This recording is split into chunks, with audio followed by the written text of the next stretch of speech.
Assalamualaikum warahmatullahi wabarakatuh. Ya, ketemu lagi dengan saya dalam kuliah pemrograman berbasis objek, seri pertama. Baik, untuk seri pertama ini kita akan belajar mengenai konsep Object Oriented Programming atau konsep OOP ya, biasa disingkat dengan OOP, Object Oriented Programming. Atau dalam bahasa Indonesianya adalah pemrograman berbasis objek. Ya, hari ini kita akan belajar tentang konsep seperti apa sih pemrograman berbasis objek itu, gitu ya. Baik, langsung saja.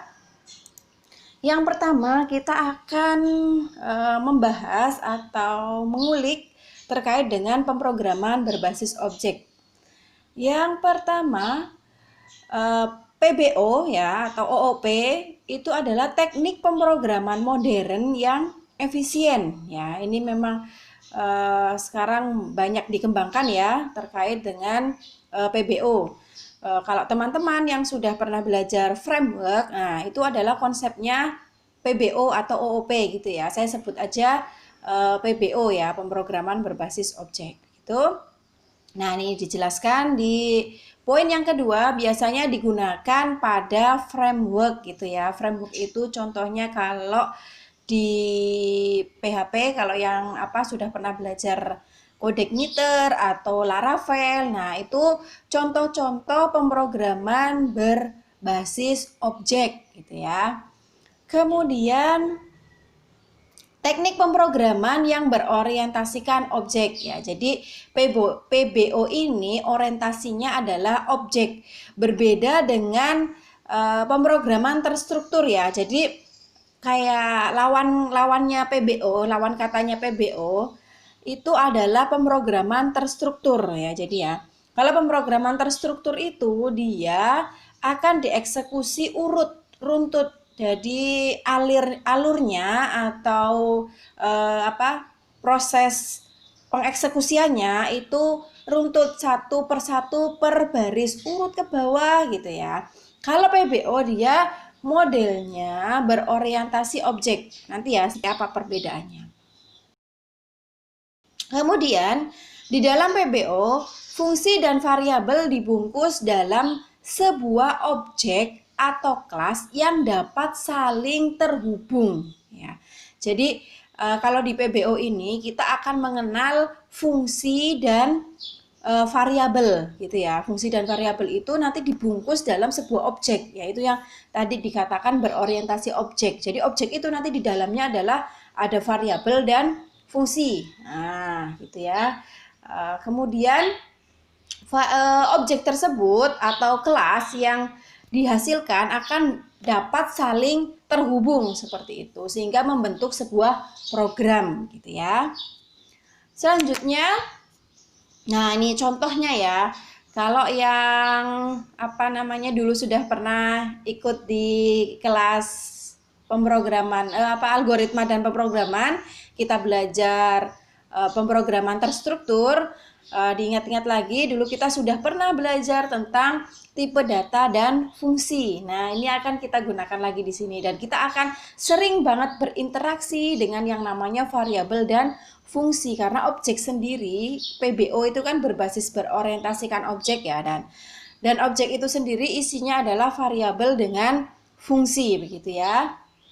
Nah, di sini contohnya ada objek, di dalamnya ada variabel. Variabelnya ini contohnya misalnya kita punya integer bilangan atau di sini ada char nama gitu ya. Nah, itu merupakan variabel. Kemudian kalau fungsi itu gimana? Kayak apa? Kalau fungsi itu biasanya seperti ini. Ada integer luas, buka kurung, tutup kurung. Nah, fungsi gitu ya. Kemudian ada contoh lain selain fungsi, selain menggunakan tipe data integer luas, buka kurung, tutup kurung, ada lagi void ya. Void, rename, buka kurung, tutup kurung. Ini juga merupakan sebuah fungsi, begitu ya. Jadi nanti kalau ketemu integer bilangan itu berarti variabel. Kalau ketemu integer luas, kemudian ada buka kurung, tutup kurung, maka dia adalah fungsi, begitu ya. Baik, selanjutnya setelah kita tadi sudah mengenal sedikit tentang objek ya, sekarang kita akan kenalan dulu yang namanya kelas. Nah, kelas itu apa sih sebenarnya? Jadi kelas itu dia mengumpulkan prosedur dan fungsi, prosedur atau fungsi ya, dan variabel dalam satu tempat gitu ya. Kalau tadi objek itu isinya adalah prosedur dan fungsi, kalau kelas itu yang mengumpulkan fungsi dan prosedur itu menjadi satu tempat gitu. Nah, contoh ya, kita akan coba membuat contoh untuk membuat game ular memakan apel misalnya. Nah, kalau di pemrograman prosedural itu seperti ini contohnya. Jadi nanti dia urut ya per baris gitu ya. Kemudian yang pertama misalnya kita membuat variabel mood ya, moodnya misalnya happy gitu, kalau makan happy gitu ya. Kemudian selanjutnya kita bikin variabel makanan ya. Di sini apel makanannya. Kemudian setelah itu kita panggil fungsinya jadi urut. Kita punya fungsi play, buka kurung tutup kurung. Kemudian makan, buka kurung tutup kurung. Jadi kita play dulu fungsinya, lalu setelah itu fungsi makan. Nah, kalau di konsepnya pemrograman berbasis objek atau PBO itu fungsinya kita bedakan variabel dan fungsi yang ada di setiap kelas itu sendiri-sendiri. Jadi contohnya begini. Kelas ular, kemudian di dalam kelas ular itu nanti ada variabel mood, ada variabel energi. Kemudian di sini ada fungsi move ya, bergerak, sama fungsi makan gitu misalnya. Ini contoh saja ya. Contoh dari konsep penulisan OP dulu ya. Kemudian selanjutnya di kelas makanan itu nanti ada var warna, misalnya makanannya apelnya saya buat warna merah, hijau gitu ya, ada apel warna merah, ada warna hijau gitu. Kemudian di sini ada fungsi move gitu ya, nanti apelnya bergerak secara random misalnya. Kemudian ada fungsi makan. Nanti di sini misalnya ketika dimakan, maka ularnya akan bertambah menjadi panjang gitu ya, atau panjang dan lebar gitu ya. Nah, inilah konsep perbedaan dari konsep pemrograman terstruktur dengan pemrograman berbasis objek. Kemudian, nah, di sini dijelaskan bahwa dengan kelas kita bisa menentukan mana variabel dan fungsi untuk tiap-tiap kelas ya, untuk masing-masing kelas. Jadi ada kelas ular sendiri, kemudian kelas makanan itu sendiri. Jadi kelihatan oh ini variabel dan variabel dengan fungsi yang ada di kelas ular. Kemudian ini adalah variabel dan fungsi di kelas makanan gitu ya. Kemudian kelas ini yang akan kita gunakan untuk membuat suatu objek. Ya, nanti ini kita akan belajar hubungannya objek dengan kelas. Jadi hubungannya kayak apa ya mereka? Kemudian kelas adalah sebenarnya kalau kita melihat dari contohnya, kelas itu merupakan rancangan atau blueprint dari sebuah objek. Jadi kelas itu kayak blueprintnya dari sebuah objek gitu ya. Nah, kemudian apa sih isinya? Jadi berisi definisi variabel dan fungsi yang menggambarkan suatu objek. Ya, jadi dia merupakan mendefinisikan variabel dan fungsi yang menggambarkan suatu objek. Nanti kita lihat dulu ya. Jadi kalau objek tadi adalah sebuah variabel yang merupakan di sini kita bisa buat kesimpulan ya bahwa objek jadi adalah sebuah variabel yang merupakan perwujudan dari kelas gitu ya. Jadi sebuah variabel yang merupakan perwujudan dari kelas. Oke, untuk lebih mempermudah pemahaman kita lihat dulu ya. Nanti di sini ada istilahnya ya. Kalau istilah kemarin di pemrograman prosedural itu variabel, kalau di OOP nanti kita sebut variabel itu adalah atribut atau properti. Biasanya disebut dengan atribut gitu ya. Kemudian fungsi itu kita sebut sebagai prosedur. Nah, untuk lebih paham lagi nih, secara struktur kayak apa sih ya antara kelas dengan objek gitu ya. Nah, dari sini untuk strukturnya atau cara penulisannya nanti adalah seperti ini. Jadi ada kelas, kemudian nama kelasnya apa gitu ya. Kemudian nanti di sini ada kita definisikan variabelnya. Misalnya ini contohnya string atribut 1. Oh, maaf, atribut ya. Kita sudah masuk ke konsep OOP, maka variabel kita akan sebut dengan atribut, oke? Jadi string atribut 1, kemudian string atribut 2 gitu ya. Kita pendeklarasian atribut, lalu setelahnya kita membuat fungsinya. Jadi di dalam kelas itu nanti ada ketika kelas, nama kelasnya, di dalamnya itu nanti ada atribut, kemudian di bawahnya lagi ada fungsi atau metode di sini ya. Jadi nanti di sini kita buat metodenya adalah void, kemudian nama metodenya apa, buka kurung, tutup kurung, nanti di dalamnya seperti apa fungsinya itu ya nanti. Kemudian satu lagi void nama metode lain ya, metode 1, metode 2 gitu, buka kurung, tutup kurung. Nanti di dalamnya metode itu ngapain, nanti di dalam kurung ini ya, kurung kurawal ya namanya ya. Nah begitu. Ini untuk pembuatan kelas dulu, pembuatan kelas. Nah selanjutnya ketika kita sudah membuat sebuah kelas, kita akan membuat sebuah objek dari kelas tertentu gitu ya. Nah caranya kayak apa? Caranya kita sebutkan dulu nama kelasnya. Nama kelas tadi misalnya kita sudah buat ini ya, sudah buat di sini.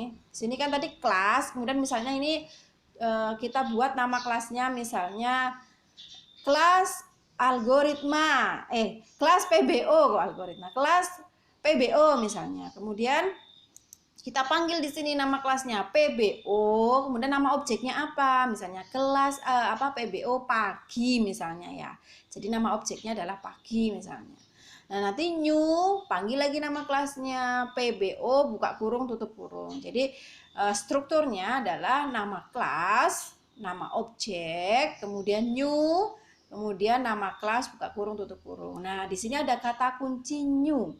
Nah, kata kunci new ini berfungsi untuk membuat objek baru dari kelas tertentu gitu ya. Jadi, cara membuat objek barunya adalah dengan ini kata kunci new, dan cara penulisannya, strukturnya adalah seperti ini. Seperti ada yang ada di dalam kotak berwarna kuning ya. Jadi nama kelas, kemudian nama objeknya apa, kemudian sama dengan new, kemudian nama kelasnya dipanggil lagi. Kemudian dikasih buka kurung, tutup kurung. Ini fungsinya apa, kelasnya ya. Kemudian selanjutnya, gimana caranya untuk mengakses? Jadi kalau kita sudah punya kelas, sudah punya objek, kemudian gimana cara kita makainya? Makai kedua itu ya, bagaimana cara kita mengakses atribut dan metodenya yang ada di dalam kelas tadi gitu ya, dan objek tadi gitu. Nah jadi nanti kita cara mengaksesnya adalah strukturnya nama objek titik, kemudian nama metode buka kurung tutup kurung. Jadi misalnya tadi kita sudah buat contoh, nama objeknya adalah pagi ya tadi ya, pagi. Kemudian nama metodenya apa tadi? Contohnya kita nama metode. Nah, misalnya tadi kita belum buat contohnya ya. Untuk nama metodenya nanti misalnya apa gitu ya. Jadi nanti kita panggil nama objeknya dulu pagi titik. Nah, nama metodenya apa? Misalnya belajar gitu ya, belajar buka kurung tutup kurung, atau mengerjakan tugas misalnya, mengerjakan tugas buka kurung tutup kurung. Nah, kemudian apalagi contoh yang lain ini tadi sudah pemanggilan metode ya. Sekarang kalau pemanggilan atributnya kayak apa? Sama, kita panggil nama objeknya dulu. Misalnya PBO tadi ya. Pagi ya, pagi, kemudian titik atribut 1 misalnya var nama atau char nama gitu ya. Jadi char objeknya adalah pagi, kemudian char nama gitu ya. Nah, tanda titik berfungsi untuk mengakses atribut dan metode. Jadi nanti ada kata kuncinya adalah di sini ada tanda titiknya ya untuk mengaksesnya. Jadi nanti tinggal metodenya itu fungsinya. Jadi contohnya begini. Kalau kita analogikan dalam kehidupan sehari-hari, ada metode atau fungsi, kemudian ada atribut. Jadi fungsi itu sesuatu yang bisa dilakukan oleh suatu objek, gitu ya. Jadi misalnya kita akan membuat contoh, kita akan membuat objek Misalnya tadi ada game ular memakan apel gitu ya. Jadi objeknya adalah misalnya ular ya. Kelasnya itu kan nanti ada kelas ular, ada kelas memakan gitu ya. Nah, jadi fungsinya itu atau metode itu ular itu bisa ngapain gitu. Jadi misalnya ular itu bisa bergerak, move tadi ya. Kita buka slide-nya dulu. Jadi secara konsep di sini nanti kalau kita mau membuat metode dan atribut, nah itu nanti konsepnya seperti ini. Nah, misalnya kita gunakan contoh yang ini. Game ular memakan apel. Jadi kita punya kelas ular, punya kelas makanan. Nah, di sini kita ambil contoh misalnya yang kelas ular. Jadi misalnya ular itu kalau kita mau membuat fungsinya ya atau metode gitu ya. Metodenya, maka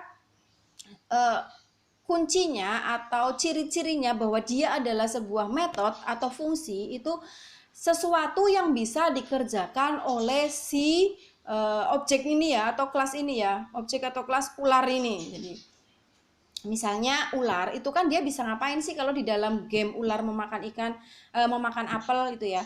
Jadi ular itu bisa bergerak misalnya. Nanti beda lagi kalau gamenya misalnya Flappy Bird.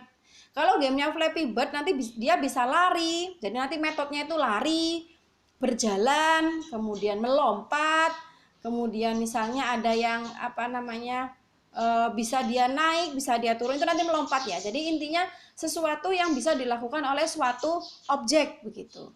Nah, sedangkan variabel itu sesuatu yang menempel. Jadi misalnya contohnya itu ular. Ular itu berarti nanti dia variabelnya bisa energi ya. Contohnya di sini energi. Atau misalnya mood, atau misalnya boleh dikasih variabel warna gitu ya. Jadi kalau misalnya manusia berarti dia punya nama, punya alamat gitu ya. Jadi misalnya kita punya konsep contoh PBO di sistem informasi akademik gitu ya misalnya. Kemudian di dalam kelas mahasiswa misalnya. Jadi kalau di kelas mahasiswa nanti variabelnya gitu ya atau atributnya itu adalah misalnya nama, alamat, nomor HP, NIM gitu ya. Nanti primary key-nya adalah NIM misalnya. Kemudian kalau yang tadi sudah di variabel ya atau di atribut ya. Kemudian fungsi atau metodenya itu apa kalau mahasiswa? Jadi nanti kalau mahasiswa itu bisa belajar, mengerjakan tugas misalnya. Kalau berjalan kan itu kayak konsep di luar SIA ya. Ya sebenarnya bisa berjalan, lari, melompat ya secara mahasiswa kan pasti bisa. Cuman kalau di dalam konsep besar sistem informasi akademik, maka dia memiliki metode adalah misalnya mengerjakan tugas, mengisi KRS misalnya, kemudian mengambil mata kuliah, kemudian misalnya melakukan UTS, melakukan UAS gitu ya. Nanti contohnya adalah seperti itu.